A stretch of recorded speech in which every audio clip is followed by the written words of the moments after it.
I'd forgotten that lyric. It really sums up my attitude at the moment. Wish everybody would leave me alone. That is, I don't know, the way the world's going.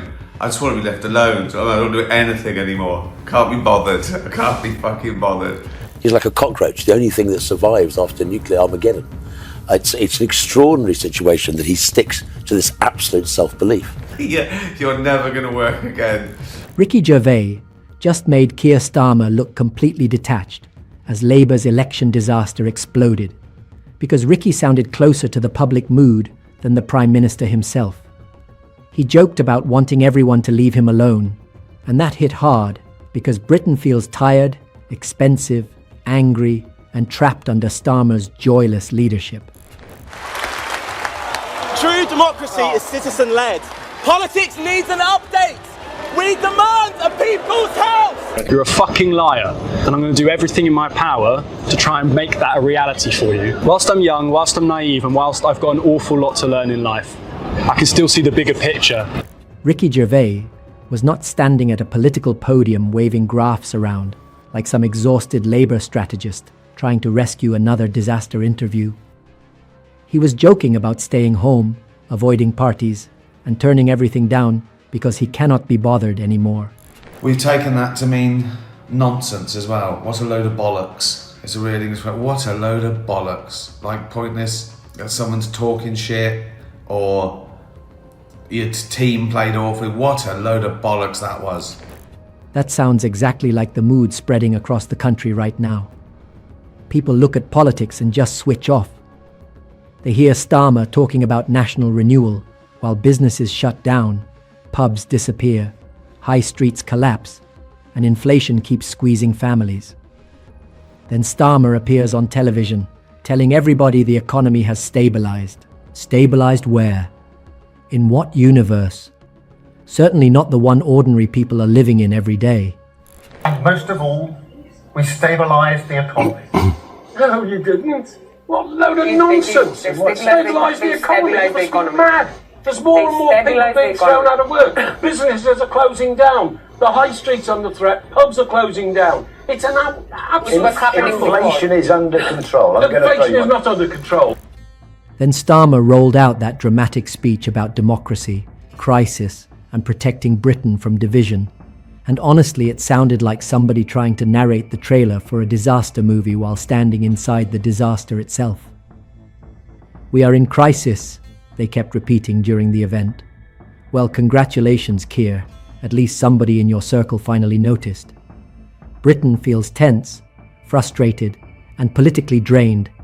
But Starmer still delivers speeches like a corporate lawyer reading a statement after losing confidential documents at a train station. There is no warmth there. There is no confidence there. Just carefully polished panic hiding behind rehearsed lines and forced seriousness. I can still see the bigger picture. Keir, you're nothing more than a pawn in a global chess game. You're an emasculated, useless puppet. And there are so many young people who are pissed off with the previous government and also pretty pissed off with you now. One analyst compared Starmer to a cockroach surviving nuclear Armageddon because of his unbelievable self-belief. And honestly, that description was brutal but accurate. The man keeps acting like voters simply misunderstood his greatness. Labour MPs are panicking, local elections are turning ugly, and people openly admit they personally dislike him. Yet Starmer behaves like he is heroically protecting the kingdom from collapse. At some point, self-confidence turns into political delusion. You cannot keep losing support while pretending the public just needs another speech about values, respect, and dangerous global challenges. Voters understand those words now. They hear them and immediately expect another excuse to follow. I don't know where you are in the world, but we've had a terrible year. I don't want to be that bloke that complains, but it's been shit. And people say, oh, it's good for the farmers.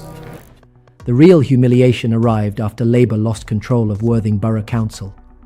That result shook Labour MPs because they understood what it actually meant. Tom Rutland admitted voters showed personal animosity toward Keir Starmer during campaigning. Think about how disastrous that sounds. This was not ordinary frustration aimed at government generally. Voters specifically targeted Starmer himself. Becky Cooper also admitted the national story was hurting Labour locally. Some MPs have been unhappy with Keir Starmer's leadership for a while, but the reason that it's all really kicking off now is because of the local election results last week in places like here, Worthing. So Labour lost control of Worthing Borough Council last week, which it had run for the 4 years before, and the town's 2 MPs are blaming that on the national picture. Again, that points directly back to Starmer. When local candidates start blaming the national leader during elections, everybody inside the party knows the ground is shifting underneath them. The panic starts quietly first. Then suddenly everybody begins protecting themselves politically. Now, they say that when they were speaking to voters in that campaign, one of them, Tom Rutland, said he found personal animosity towards Keir Starmer, while Becky Cooper, who represents West Worthing, said that she felt that the national story, as she put it, wasn't being heard here. What makes this even funnier is how Starmer still talks, like he is standing on some unstoppable wave of public enthusiasm. He lost Worthing after Labour controlled the council for 4 years. Reform and Greens gained ground elsewhere. South East MPs started openly splitting over his leadership, and analysts began discussing whether he should resign. Yet Starmer keeps presenting himself like a calm captain navigating difficult waters. No, Keir, people think you drove directly into the iceberg, and now you are explaining maritime procedure while the ship tilts sideways. That is why Ricky Gervais, mocking modern Britain, hits so hard. Comedians are accidentally describing reality more honestly than the Prime Minister. And we have lost brilliant Labour representatives, people who put so much into their communities, so much into our party and our movement. And the voters have sent a message about the pace of change, how they want their lives improved. Starmer also tried wrapping himself in moral authority by talking about true democracy and demanding a people's house, while warning about far-right agitators marching in Britain. The performance sounded grand and historic, but people listening at home were probably more concerned about rent, taxes, energy bills, and disappearing jobs. Starmer keeps speaking like Britain is one dramatic speech away from unity. It is not. The public mood is sour because living standards feel weaker and trust in politicians keeps collapsing. That's just rubbish, nonsense, awful, load of bollocks. But it does come from the slang word for testicles. So you do the math. I could just be shouting into the void. That is why Ricky Gervais landed punches without even trying to become a political activist. He sounded human. Starmer sounded managed. Ricky sounded like somebody reacting honestly to a frustrating country. Starmer sounded like a man desperately trying to convince voters that frustration itself is somehow unacceptable behavior, while his own government keeps feeding it every week. And that is the real problem for Keir Starmer. Even comedians now connect with frustrated voters faster than the Prime Minister supposedly leading the country today. Right, I am fucking sick and tired of the powers that be banning my fucking billboards and adverts for Dutch Barn. Sometimes there's just nothing wrong with them, right? One that was meant for the tube station just had me having a drink and it just said, "One day you'll be underground for good." Keir Starmer stood there after those brutal election results, telling the country he takes responsibility. And honestly, that sentence alone deserves a comedy special from Ricky Gervais. Starmer keeps saying he accepts responsibility while behaving like every failure somehow appeared out of thin air without any connection to his decisions, his messaging, or his government. Labour lost control of councils, MPs started openly questioning him, and voters delivered a warning loud enough to shake Westminster windows. Yet Starmer still acts like Britain simply needs more patience while he slowly figures things out. That patience is disappearing faster than businesses on struggling high streets. Starmer keeps trying to frame himself as the responsible adult protecting Britain from chaos, but voters increasingly look at him and see the chaos directly attached to his government. He warned that walking away would plunge the country into instability like the Conservatives supposedly did before him. And I'm not going to walk away from those challenges and plunge the country into chaos. That argument would land better if people actually felt stability under Labour. Instead, they hear constant economic pressure, endless political tension, and lectures about how difficult the world is. Starmer talks like a substitute teacher, begging a classroom to calm down while smoke pours from the ceiling. The public notices the mismatch between his polished language and the frustration spreading across the country. He is so politically clueless as to not realise that the game is up. Any longer he can only drag this on. It can only become more embarrassing for him, I think, and more humiliating. He should just go sooner rather than later.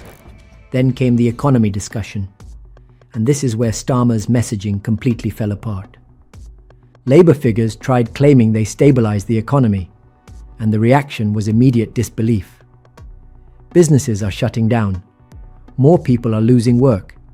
High streets remain under pressure. Pubs continue disappearing across Britain. Families feel squeezed every month. Yet Starmer still delivers lines about stability, like he expects people to clap politely after checking their gas bills. Inflation was already sitting around 3 to 3.5%, well above the 2% target. And one speaker warned it could climb towards 6% later in the year. It might also have something to do with the fact that £75 billion worth of taxes have been poured onto the British people since they came into power. Rachel Reeves can do nothing but tax, and that builds inflation. We have to take it. The attack on Rachel Reeves was even harsher because critics argued Labour poured £75 billion of taxes onto the British public after taking power.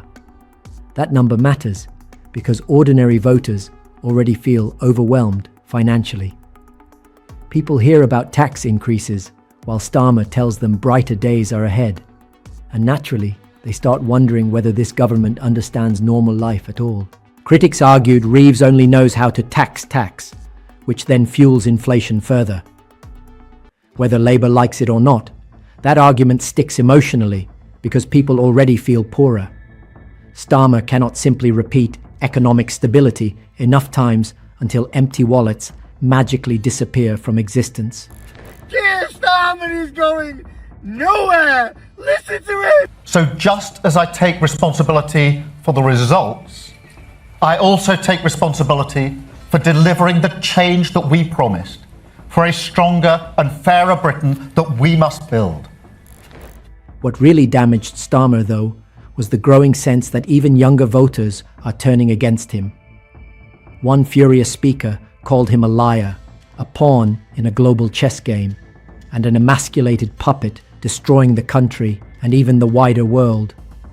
That rant sounded intense, but it revealed something dangerous politically. Anger towards Starmer is no longer limited to older opposition voters or online activists. Younger people who once wanted dramatic change now sound deeply cynical too. They feel betrayed, frustrated, and ignored. When younger generations stop believing promises of improvement, governments quickly lose the emotional energy that keeps political movements alive. And we're coming for you. And as long as I am alive, and as long as many other young people are alive, we ain't going to forget the misery and torment you have put into our generation from you contributing and being a paramount part of the destruction of our country, but now extending to the destruction of the world. Starmer's response to all this criticism was to repeat that he takes responsibility for delivering change, navigating dangerous times, and refusing to walk away. Again, those words sound impressive inside a speechwriter's laptop. Outside Westminster, they sound hollow because people measure governments through daily life, not carefully arranged applause lines. The audience clapped after Starmer talked about responsibility because critics believe he never truly accepts blame for anything. There is always another explanation, another crisis, another external factor.